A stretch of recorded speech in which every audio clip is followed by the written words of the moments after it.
No one knew it was a volcano before it suddenly erupted, and within 72 hours' time it caused the deaths of 2,000 people along with the destruction of 3 entire settlements on the North American continent occurred in Canada, yes, Canada of all places.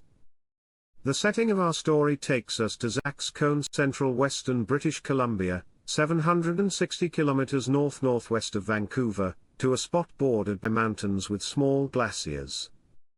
This eruption would create a 32.2 kilometers or 19.9-mile long lava flow which buried any remnants of the tragedy it would cause. Geologic setting: while the Zacks Cone is the only visibly recent volcanic product in the vicinity, this stretch of Canada has seen more than a dozen volcanic eruptions presumably occurred during the last 1 million years, such as at this highly eroded 175,000-year-old lava flow.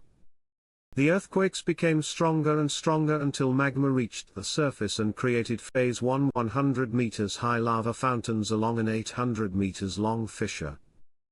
As lava fell back to the ground, it rapidly flowed downslope, and in 6 hours' time had already traveled 5.7 kilometers to reach the Zacks River Valley, also damming the river to the south to form a body of water called Lava Lake.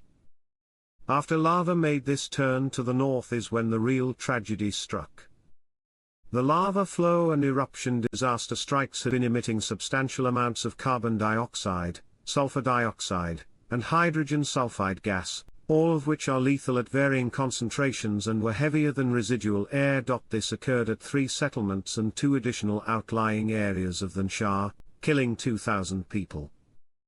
At hour 23 the lava flow reached a series of smokehouses, and as the lava turned the corner west into the Nass Valley, it diverted the pathway of the Nass River further northwards. The 3 villages were then completely buried by advancing lava flows, destroying every single structure by hour 45. This lava flow continued to slowly advance during Phase 2 the next 95 days, eventually traveling up to 32 kilometers from its source. A spatter rampart then began to grow, with 3 sets of vents ejecting moderate amounts of ash and feeding another lava flow which would reach the smokehouses 5 days later. The eruption then paused for a few hours, after which it resumed at only a singular vent as the 2 satellite vents became inactive.